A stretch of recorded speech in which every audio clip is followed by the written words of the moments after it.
Fala galera, tudo bem? O assunto de hoje é Gareth Southgate. O Southgate anunciou que não permanece na seleção da Inglaterra. Ele tinha contrato até o fim do ano, é bom lembrar, né? Existia essa dúvida se ele permaneceria, se ele renovaria, se ele sairia com título, sem título, né? Ele não tinha revelado ainda. A Inglaterra queria, a Federação Inglesa queria a permanência dele, já tinha oferecido uma renovação de contrato para ele antes da Euro até. Ele não aceitou e agora, com o fim do torneio, com o vice da Inglaterra, ele anuncia que não vai continuar. É claro que era um momento importante para isso, eu já pretendia fazer o vídeo aqui fazendo um balanço do que foi a Euro, porque acho que é um momento bastante específico e de certa forma especial da seleção inglesa, porque a expectativa é muito alta e essa expectativa faz com que a cobrança naturalmente também seja muito alta.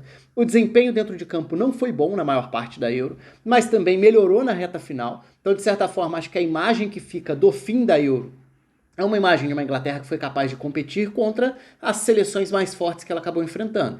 A imagem da metade da Euro era uma imagem terrível, de uma Inglaterra sofrível quando precisava se impor, porque a fase de grupos foi muito ruim. O jogo contra a Eslováquia nas oitavas foi muito ruim, a Inglaterra poderia ter caído lá atrás.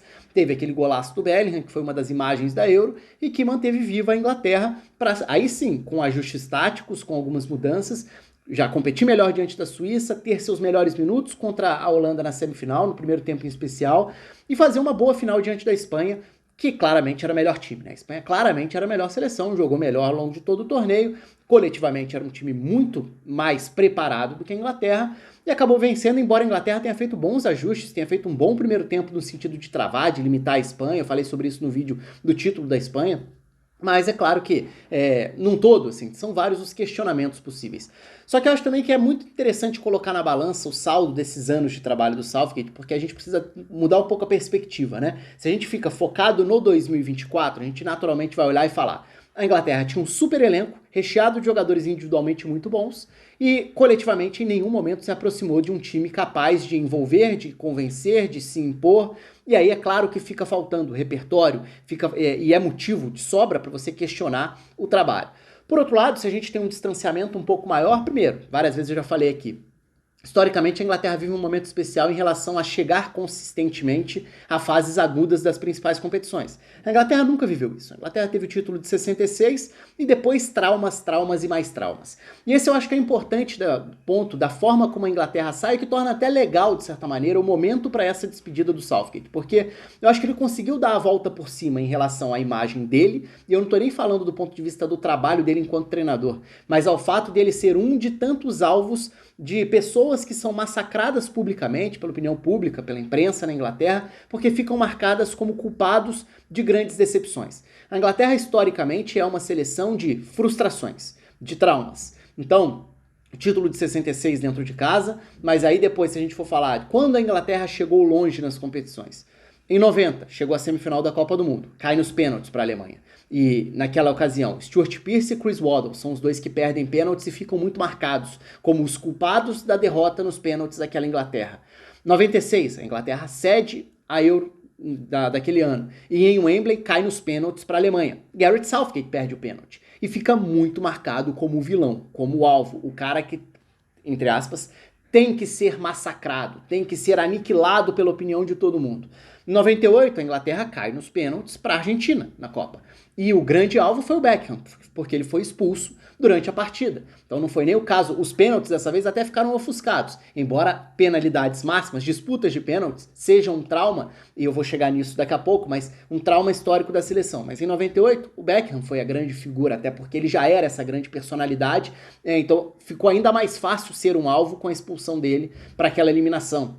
2004, a Inglaterra cai nos pênaltis para Portugal. 2006, a Inglaterra cai nos pênaltis para Portugal. Dessa vez nem ficou tão, assim, não foi em cima de apenas uma figura, não. Até porque essa era uma geração de muitos nomes. Quando a gente olha para o time no papel, o time da Euro 2004 da Inglaterra era espetacular. Se a gente olhar para a trajetória desses jogadores, foram quase todos grandes pilares da transição da era Premier League para virar a grande liga do futebol mundial, né? Foi o momento em que a liga ganha essa exposição. Então esses nomes marcaram muito. Era um time que tinha Scholes, Lampard, Gerrard, Beckham, Rooney, Owen, Ashley Cole, Gary Neville, Sol Campbell, John Terry. Então, assim, era um time absurdo no papel. dentro de campo, não, embora na Euro 2004 até tenha tido momentos, né? Coisa que na Copa de 2006 já não teve, por exemplo, depois em 2008 nem se classifica para jogar a Euro, cai nas eliminatórias e tudo.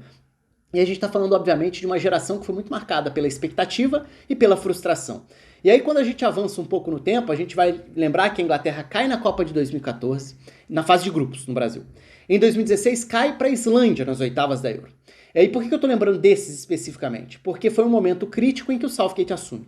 O Southgate assume depois de 2 campanhas terríveis da Inglaterra, que opta pelo Sam Allardyce como treinador. O Sam Allardyce é envolvido num escândalo fora de campo, perde o cargo após tinha acabado de assumir, e o Southgate entra sem ter nenhuma, assim, teoricamente, nenhum respaldo e nem nenhuma bagagem que o preparasse para isso. Então ele assume uma bucha num momento importante, porque ser o técnico dessa seleção que carrega traumas, sendo ele um dos símbolos de traumas anteriores, não sendo um treinador consolidado, depois de um festival de péssimas campanhas da Inglaterra, não era simples. E ainda tinha um outro fator.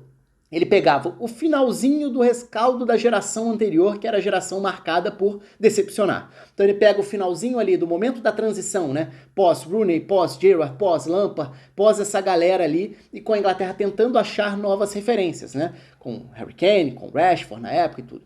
E aí a gente pula para os resultados da era Southgate, né? Primeiro, Copa 2018, semifinalista. Euro 2020, que foi disputado em 2021, finalista, perde na final. Copa de 2022, quartas de final caindo para a França, que era a favorita no que foi a melhor atuação da Inglaterra naquele torneio. E agora a Euro 2024, finalista, caindo para a Espanha, que foi a melhor seleção do torneio. Então se você pega esse recorte, é um recorte muito acima da média da Inglaterra em termos de resultados. Isso significa que o Southgate foi perfeito? Claro que não. Isso significa que o que ele gerou em termos de retorno de resultado precisa ser colocado na balança, no mínimo, para reconhecer que a Inglaterra chegou com mais frequência a essas fases agudas de competições. Mas também foi um momento difícil, porque em 2018 a Inglaterra tem disputa de pênalti e a Inglaterra carregava toda essa bagagem de derrotas, de eliminações em disputa de pênaltis, sempre direcionando muito o dedo, apontando o dedo e o olhar para quem perde pênalti como um grande alvo da nação, e o Southgate tinha passado por isso. Então a Inglaterra consegue superar esse trauma dos pênaltis, embora acabe perdendo a final em casa em 2021 para a Itália, o que gera não só alvos, como ataques racistas. Então, Bukayo Saka, Jadon Sancho, Marcus Rashford, os 3 que perdem pênaltis na final da Euro em 2021 e que sofrem com muita perseguição de parte da mídia e de parte do público, e com ataques racistas também. O Southgate teve um papel bastante importante em alguns aspectos aí. Não só de resgatar a Inglaterra do ponto de vista de como ele pegou lá em 2016 e de levar a esses resultados que eu já citei, mas também de superar em aspectos psicológicos vários momentos. A questão das penalidades era um trauma nacional, e a Inglaterra passou a ter vitórias em pênaltis, inclusive dentro dessa Euro 2024 agora, né? Quando consegue passar da Suíça, passa nos pênaltis. Já tinha tido resultados nos pênaltis em torneios anteriores também. Então isso por si só já é algo diferente. O ambiente. A geração anterior, a geração que eu citei, dos anos 2000, que era um festival de grandes jogadores, os próprios jogadores, depois que encerraram a carreira, falavam e falam sobre como o ambiente da Inglaterra sempre foi muito competitivo no sentido negativo, no sentido de que eles levavam para a seleção a rivalidade dos clubes e que lá dentro eles não tinham nenhum interesse em aproximação, em amizade, e que era algo bem dividido. O ambiente da Inglaterra, isso não é só do Southgate, mas o ambiente da Inglaterra melhorou bastante. Especialmente se a gente olhar para um trabalho que vai além do Southgate, que é um trabalho feito pela Federação Inglesa ao longo da última década, que colocou a Inglaterra de novo em evidência. Eu não sei nem se de novo é a palavra, porque a Inglaterra nunca foi uma referência em formação em seleções de base. Então a Inglaterra passou a ser, nos últimos anos, uma seleção que frequentemente revela bons jogadores, chega a fases avançadas de torneio. A Inglaterra foi campeã mundial sub-20, campeã mundial sub-17, chega constantemente longe nas fases agudas dos torneios sub da Europa, nos torneios da UEFA. E mais do que isso, a Inglaterra conseguiu passar um degrau que até então ela não conseguia. A Inglaterra até tinha resultados razoáveis, tinha jogadores que despontavam no sub-17, no sub-19, mas esses caras raramente davam um passo seguinte. Nos clubes, para destaque em Premier League, nas seleções, chegando a sub-21 ou a principal, e hoje a Inglaterra consegue ter um núcleo jovem.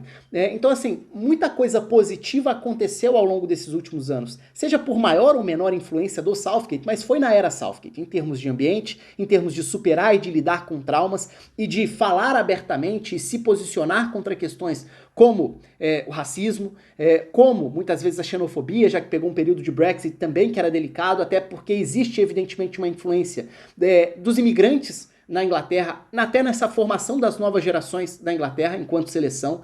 Então, acho que o Southgate teve pontos bastante positivos ao longo desse processo.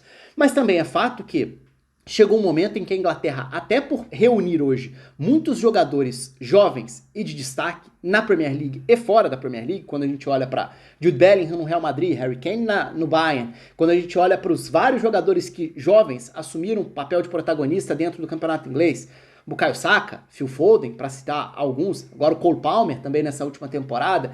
Enfim, a Inglaterra tem muitos protagonistas. Então, ao reunir tantos protagonistas, isso pede um tipo de jogo que o Southgate não pareceu ser o treinador mais adequado para entregar. Pode ser por uma questão dele ser mais conservador, pode ser porque no futebol de seleções é mais raro você encontrar identidades bem definidas de seleções dominantes, de seleções que consigam atingir esse nível, e aí é que está o grande ponto.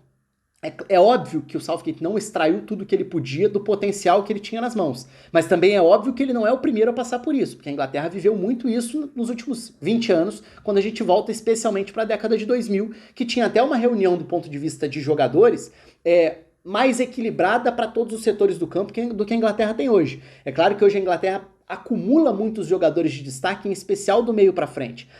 E o time de hoje é bem melhor do que os primeiros times que o Southgate teve à disposição e que ele conseguiu levar longe dentro dos torneios. O que talvez fosse até mais interessante para ele do ponto de vista de conseguir, ajustando coletivamente com menor expectativa, ser um time mais equilibrado, até mais cauteloso, em alguns momentos mais defensivos, para apostar na solidez de um time que assim conseguia competir. Acho que isso fica muito nítido, especialmente quando a gente lembra da Copa de 2018, né? Que era um time que tinha uma forma de jogar bastante definida e executava o que tinha como estratégia. Só que o time de 2024 pede um protagonismo mundial. E quando você reúne todos esses jogadores e pode formar um meio-campo com Declan Rice, Jude Bellingham, agora o Kobe Mainoo surgindo, mais Bukayo Saka, mais Phil Foden, mais Cole Palmer, enfim, e outros que a gente poderia citar, mais Harry Kane na frente. É claro que não é simples você manter um equilíbrio com tantas peças importantes que precisam entrar e que estão mais acostumadas a protagonismo dentro dos seus clubes, do que você montar um time mais equilibrado com jogadores que são muito mais complementares muitas vezes. Isso é um desafio. Mas é claro também que vai sempre ficar a expectativa para que esse time consiga jogar mais. E aí que eu acho que é o grande ponto. Do ponto de vista de avaliação do que o Southgate fez, eu acho que ele sai não deixando, assim, uma marca. Essa foi uma característica diferente de 2024 de todas as outras que eu citei. Dessa vez não tem um culpado, não tem um alvo, não tem aquele cara que sai marcado como a imagem. Não que eu acho que isso seja correto, tá? Porque eu acho que historicamente a Inglaterra tem muito isso, assim como o Brasil tem também, de tentar achar respostas fáceis para eliminações. Então é sempre muito mais fácil você direcionar para alguém a culpa, não importando minimamente com o que aquela pessoa vai ter que passar, tendo o país inteiro massacrando e tendo que carregar nas costas isso por anos, por uma vida. O que muitas vezes é extremamente injusto. Então a Inglaterra trata, assim como o Brasil trata, dessa forma de, beleza, perdemos, quem é o culpado? Em quem a gente vai botar a culpa? Quem que a gente vai massacrar enquanto a gente puder? Para despejar todas as nossas frustrações? A Inglaterra é assim. Só que acho que 2024 foi diferente de quase todas essas eliminações traumáticas que eu citei. É claro que é mais um trauma no sentido de frustração. É mais um quase. É mais uma vez bater na trave. É chegar a 2 finais seguidas de Euro e não ser campeã. Então, para uma seleção que nunca foi campeã da Euro e que só ganhou o título na Copa do Mundo de 66 dentro de casa. Essa era, inclusive, a primeira vez que a Inglaterra chegava a uma final fora de casa, na sua história, olhando para a seleção principal masculina. Então, claro que tudo isso tem peso num pacote completo, mas ao mesmo tempo foi uma seleção que decepcionou coletivamente na maior parte do torneio, se ajustou, competiu no final e saiu com a sensação de que, pelo resultado, nada de anormal aqui. Foi um bom resultado final, chegar a uma final. Agora, do ponto de vista de desempenho, até aproveitando o fato de não ser um momento mais traumático, como mais um episódio para essa lista, acho que é um momento bom de despedida do Southgate para pensar no passo adiante. E aí, agora que o Southgate opta por sair, esse desafio está nas mãos da Federação Inglesa. Porque não é fácil pro futebol de seleções você conseguir não só implementar um futebol num grande nível coletivo, ganhar uma cara de time reunindo jogadores, mas também encontrar um treinador do mais alto nível. É muito raro dentro do universo do futebol de seleções você ter um expoente do futebol mundial, dos treinadores, querendo assumir, porque é uma outra rotina, é um outro trabalho, é uma realidade muito diferente na comparação futebol de clubes e futebol de seleções. E quem vai querer? Quem está disposto? O trabalho da Inglaterra hoje parece um trabalho muito capaz de seduzir diversos treinadores, porque você tem uma grande expectativa, é uma seleção que reúne grandes talentos, Mas o futebol de seleções não é tão sedutor assim para a maior parte dos treinadores. Então depende muito do estágio da carreira de cada um deles. Para onde a Inglaterra vai apontar? O que se fala muito é do Ed Howe como possibilidade, do Graham Potter como possibilidade. São treinadores locais, o que é raro, são poucos dentro do cenário do futebol inglês atualmente, já que é um futebol que passou a ter muito mais influência de estrangeiros, que claramente eram treinadores que tinham muito mais acrescentado que os locais. Agora, é natural também que a Inglaterra olhe e fale, pô, o Jürgen Klopp saiu do Liverpool. Será que o Klopp não topa? Porque se topasse seria fantástico ter um treinador com esse perfil, desse tamanho, para tentar extrair de uma seleção que tem tanto material humano e que tem claramente a sensação de estar subaproveitada do ponto de vista do jeito que ela pode jogar e do nível que ela pode ter e da capacidade de imposição que ela pode ter. Por outro lado, um treinador como o Klopp quer ter um trabalho de seleções que não te dá o dia a dia, ou seja, te impede de moldar exatamente o time da maneira que você quer, você precisa muito mais fazer um trabalho de acompanhamento do que de interferência direta no desenvolvimento desses jogadores. E na hora de botar esses caras para jogar, na maior parte do tempo você nem tem trabalho, nem tem treino. Você reúne, tem 2 dias de treino e bota para jogar. A não ser nas datas das grandes competições que você vai ter 15, 20 dias antes do torneio para isso. Então, não é uma realidade tão simples você atrair, além da grana, né? As seleções do mundo não pagam o que os clubes pagam, especialmente quando a gente está falando da elite do futebol europeu de clubes. Então, assim, esse próximo passo para a seleção da Inglaterra, ele não é simples. Por quê?